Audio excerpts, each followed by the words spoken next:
¿Qué tal? Un gusto saludarles en esta emisión de Impacto Económico a través de esta, su señal informativa de América Latina y del Caribe, la de Telesur. Soy Aaron Romero y estos son nuestros titulares.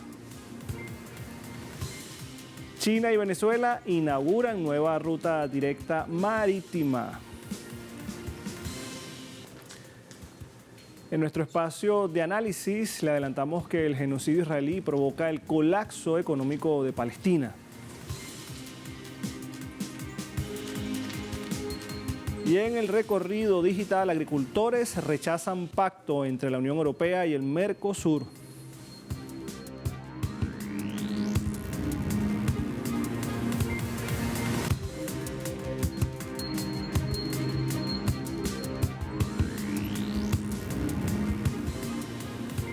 Comenzamos. Venezuela y China inauguran una nueva ruta marítima directa en el marco del fortalecimiento de las relaciones bilaterales entre la República Bolivariana de Venezuela y la República Popular China.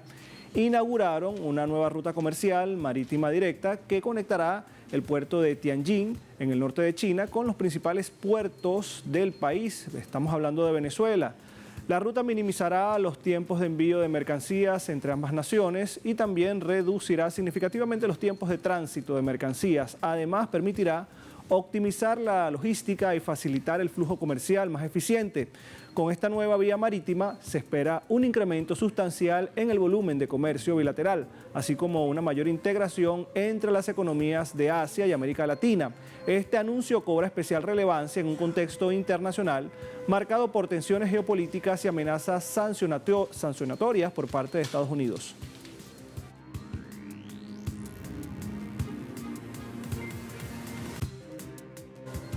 Seguimos en Venezuela porque la vicepresidenta ejecutiva Delcy Rodríguez aseguró que el país ha derrotado la guerra económica impuesta por potencias extranjeras, destacando un crecimiento sostenido en diversos sectores. Según la alta funcionaria, el consumo en bolívares aumentó un 40% en 2025, mientras que el 97% de los pagos en el sector comercial se realiza en la moneda nacional, el bolívar, reflejando la recuperación de esta moneda. Rodríguez, la vicepresidenta venezolana, señaló que la cartera de crédito alcanzó su nivel más alto desde el año 2016 y que el 90% de los productos en los supermercados son de origen venezolano. Citando cifras de la CEPAL, destacó que el Producto Interno Bruto creció 8,5%, sumando 18 trimestres consecutivos de expansión económica pese al bloqueo y las sanciones internacionales. Y este año, la economía venezolana creciendo. Y el sector comercio, señor Ítalo, con un crecimiento de casi el 8% del PIB. 8%, a pesar de las perturbaciones, las dificultades, las amenazas, las guerras psicológicas se volvieron locos, los algoritmos de las redes sociales, hasta ellos mismos se volvieron locos de tanta guerra psicológica contra Venezuela. Y nosotros tranquilos, nosotros aquí preparados y trabajando. Aquí la gente se fue para su casa, no, a trabajar por el país. Igualmente, Venezuela denunció que los países desarrollados eluden responsabilidades sobre el financiamiento climático en el marco de la COP30. El ministro del Poder Popular para el Ecosocialismo de Venezuela, Ricardo Molina, alertó que la respuesta al cambio climático debe ser integral, justa y multidimensional para que sea sostenible y transformadora, pensada y ejecutada en los beneficios de los pueblos. A su vez, destacó el papel fundamental de la COP30, lo que representa una oportunidad para el compromiso realista y sincero en diversas materias de adaptación, pérdida y daños por cambios climáticos. El ministro venezolano, Ricardo Molina, instó a los países del mundo a unir esfuerzos y concretar políticas para lograr avances importantes en la lucha contra la crisis climática.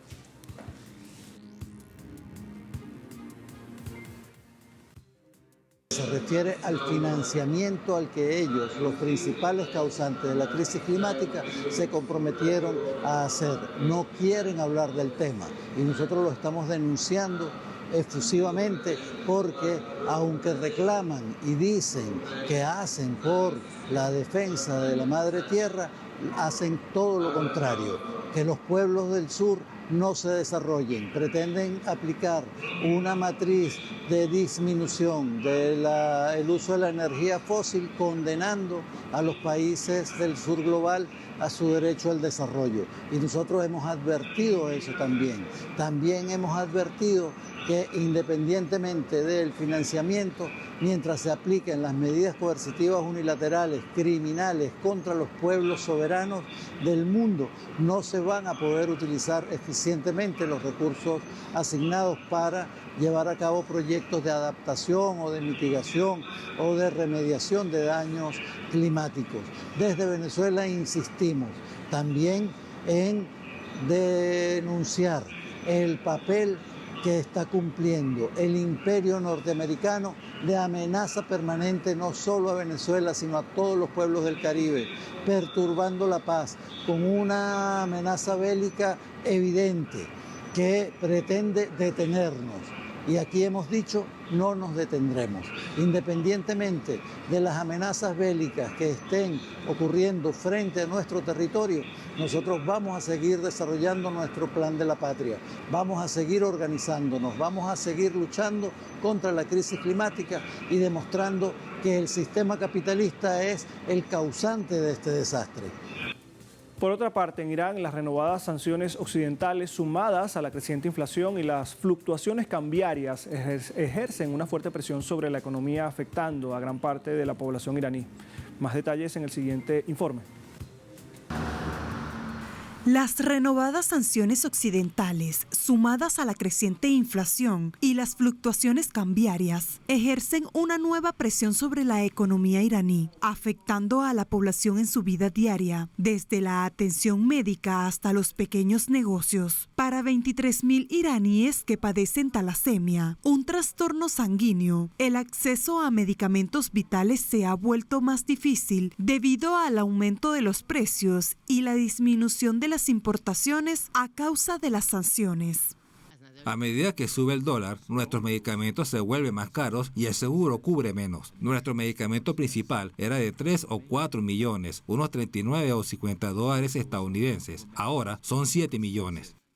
Por otra parte, la inflación ocasionada por los efectos de las sanciones está transformando la vida cotidiana de los ciudadanos. Lejos de la capital iraní, Teherán, en Johe Torsh, un restaurante familiar, se ha visto afectado, ya que los ingredientes básicos para poder trabajar se están volviendo inasequibles. Muchos vienen y miran los costos de cada artículo y se van. Vemos mucho menos gente que antes de la guerra.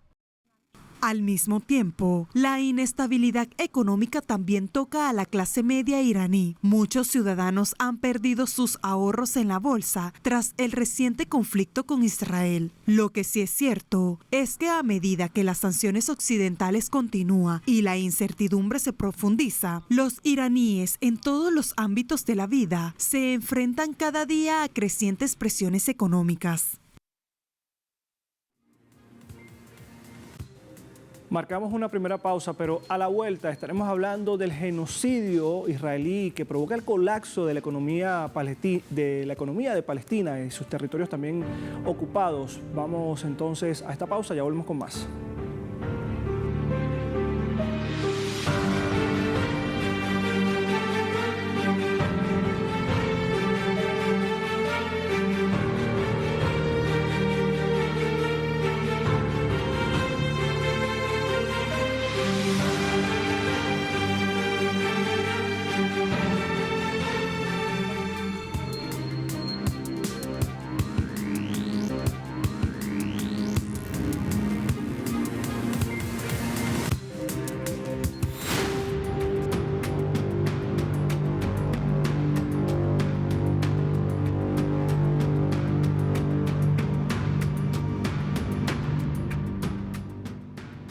Dicen que la guerra ha terminado, pero ¿cómo puede ser? Mi casa quedó completamente destruida. ¿Por qué dicen que ha terminado? Las fronteras no están totalmente abiertas y no hay suficiente comida ni ayuda. ¿Cómo pueden decir que la guerra ha terminado? No siento que vaya a terminar y seguimos viviendo bajo la sombra de la guerra.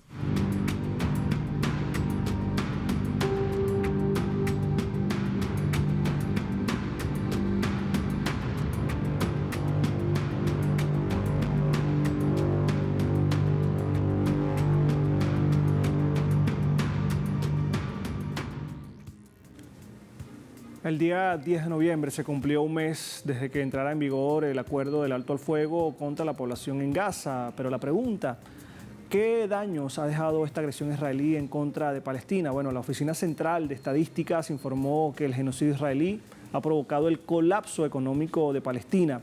El organismo destacó que antes de la campaña bélica contra la Franja de Gaza, en octubre del año 2023, el PIB superaba los 13.000 millones de dólares. Ahora es de unos 10.000 millones.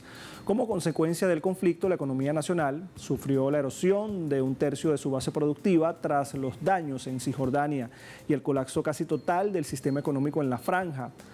A nivel sectorial, detallaron que la agricultura, la silvicultura y la pesca registraron un descenso del 30%. La minería, la industria manufacturera, el suministro de agua y de electricidad también se desplomaron 33%, la construcción 57%, los servicios 27%. Asimismo, el transporte y el almacenamiento 17%. Según la Conferencia de las Naciones Unidas sobre Comercio y Desarrollo, el enclave costero necesitará miles de millones de dólares y tardará décadas para revertir la destrucción sin precedentes de su economía y de su infraestructura. En enero, el ministro palestino de Economía, Muhammad Al-Amur, calificó el año 2024 como el peor para la economía nacional tras contraerse 28% debido a la agresión israelí.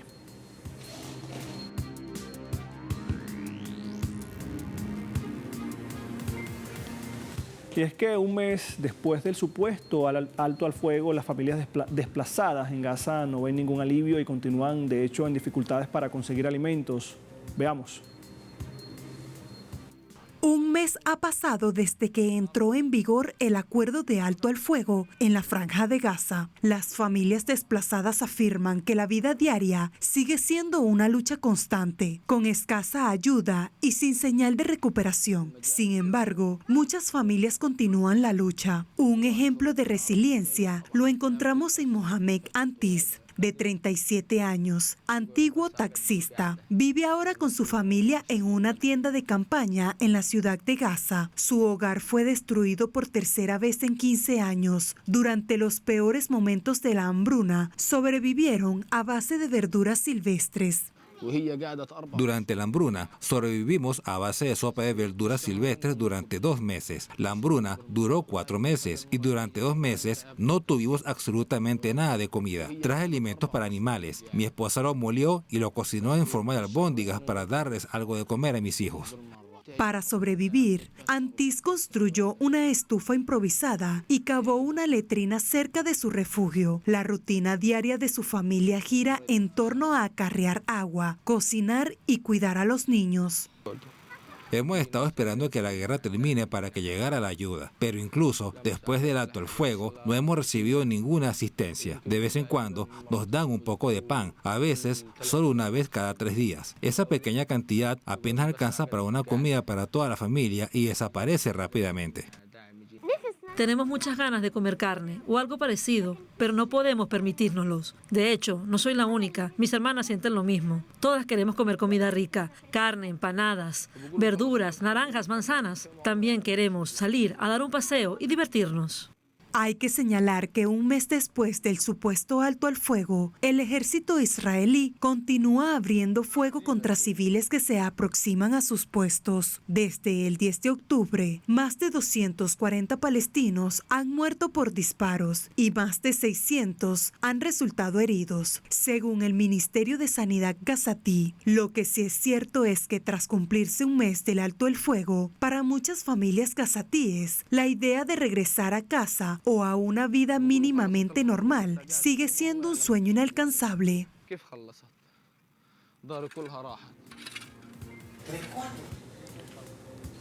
Por su parte, el Programa Mundial de Alimentos, el PMA, de las Naciones Unidas solicitó la apertura de más pasos fronterizos para hacer llegar la ayuda humanitaria que tanto necesita la Franja de Gaza, ya que sus habitantes aún carecen de suministros básicos. Desde que entró en vigor la primera fase del acuerdo del alto al fuego entre Israel y Hamás el 10 de octubre, el Programa Mundial de Alimentos ha distribuido paquetes de comida a aproximadamente 1 millón de personas en la Franja de Gaza.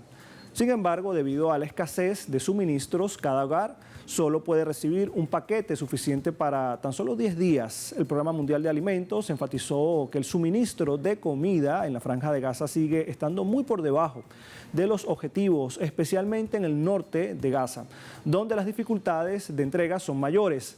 El organismo instó a todas las partes a abrir más pasos fronterizos para garantizar la ayuda humanitaria y así pueda llegar a las zonas afectadas lo antes posible.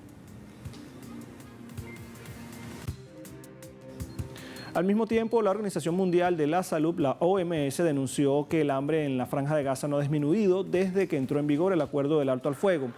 La situación sigue siendo catastrófica por lo que llega no es suficiente, así lo declaró a los periodistas el director general de la OMS, Tedros Adhanom Ghebreyesus. De igual forma, el alto funcionario indicó que actualmente solo entran entre 200 y 300 camiones diarios y una buena parte de esos camiones son comerciales, dijo el alto funcionario, señalando que muchas personas en el territorio no tienen recursos para comprar productos. La crisis está lejos de haber terminado y las necesidades son inmensas, ya que la ayuda enviada solo representa una fracción de lo que se necesita.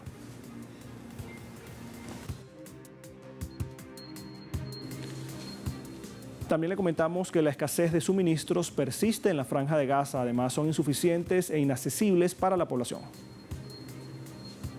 La escasez de suministros persistente en la Franja de Gaza debido a las restricciones militares israelíes que limitan la apertura de los pasos fronterizos y el acceso a la ayuda. En un mercado cercano al campo de refugiados de Chati, los vendedores exhiben frutas y verduras de colores vivos. A primera vista, la escena parece normal. Sin embargo, tras los puestos, la mayoría de los compradores solo miran los escaparates, ya que los precios de verduras como los tomates y las patatas siguen siendo entre 3 y 5 veces más altos que antes de la guerra. Los productos que nos envían no son suficientes ni asequibles. La gente está agotada y la vida es extremadamente difícil. Aunque los precios han bajado un poco tras el alto al fuego, la gente sigue sin poder pagarlos y la situación persiste. Asimismo, ciudadanos comentaron que muchos de los productos en los estantes no son de primera necesidad, pero los artículos básicos que se necesitan con urgencia son demasiado caros, ya que el gobierno de Israel controla las importaciones. Es lamentable que Israel controle la importación de suministros. Se restringen productos con alto valor nutritivo, como huevos y leche, que son alimentos cruciales para los niños. El mercado no es tan próspero como antes de la guerra. Los precios son escandalosamente altos, más allá de lo que la gente puede soportar. Aunque hay algunos productos en el mercado, no son lo que la gente realmente necesita. Estos productos no pueden satisfacer las necesidades básicas de la población. La mayoría de los productos son, de hecho, no esenciales, mientras que los suministros básicos que realmente necesitamos son demasiado caros y superan con creces lo que los consumidores pueden pagar. Por su parte, la red de ONG Palestinas en Gaza y el gobierno local han elevado una nueva y grave acusación contra Israel, señalando que el Estado sionista está limitando intencionalmente la entrada de ayuda humanitaria al enclave, a pesar de los acuerdos de tregua. En la misma línea, la Oficina de Medios de Prensa del gobierno de Gaza corroboró las denuncias con cifras específicas. Un comunicado emitido recientemente reveló que, desde la entrada en vigor de la tregua acordada el 10 de octubre y hasta el 6 de noviembre, solo ingresaron 4.453 camiones cargados con productos vitales. Esta cifra contrasta dramáticamente los 15.600 camiones que se habían previsto en el marco del acuerdo humanitario. Un ejemplo de lo antes mencionado es que las familias en la Franja de Gaza siguen sufriendo las consecuencias de la escasez de la ayuda humanitaria a un mes del acuerdo del alto al fuego. Para nosotros, nada ha cambiado. A pesar del anuncio de la llegada de camiones con ayuda, no nos ha llegado nada. Puede preguntarle a cualquiera aquí en el campamento. Solo hemos recibido un paquete de pan 3 veces. Dijeron que la guerra había terminado, pero continúa. Nuestras casas están en la zona amarilla y no nos permiten regresar. Parece que esta zona amarilla permanecerá inalterable para siempre. Con esto marcamos una pausa. A la vuelta en nuestro recorrido digital le adelantamos que agricultores esperan al presidente Macron para rechazar el pacto entre la Unión Europea y el Mercosur. Ya volvemos con más.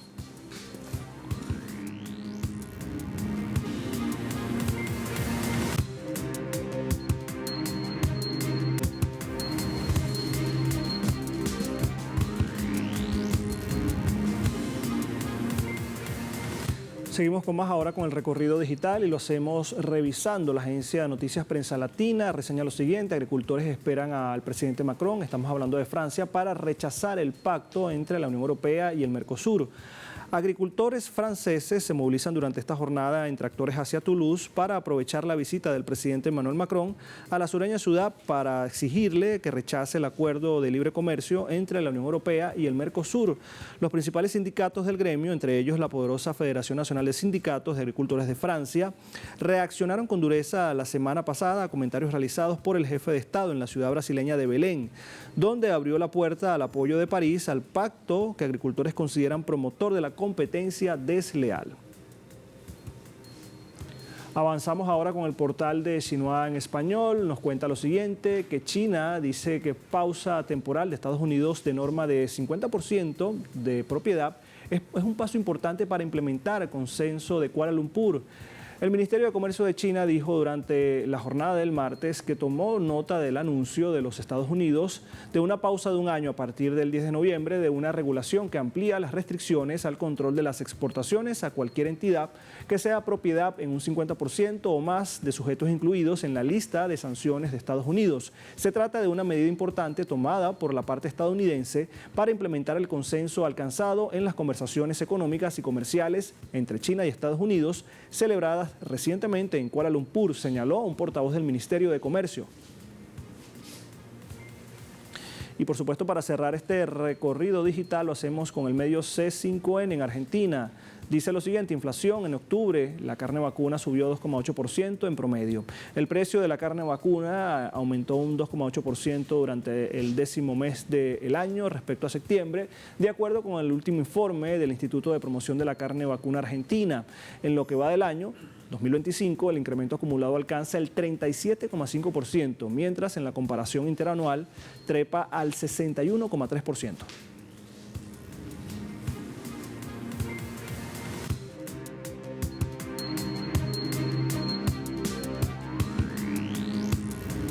Revisamos indicadores petroleros, comenzamos con el WTI, marca $59.49, baja 0,26 centavos de dólar. El barril de Brent se ubica en 63,40 centavos de dólar, baja 0,23 centavos de dólar, y el crudo de la OPEP se ubica en $64.91, baja 0,08 centavos de dólar. Gracias por estar en sintonía de la pantalla de Telesur y de Impacto Económico. Será hasta la próxima.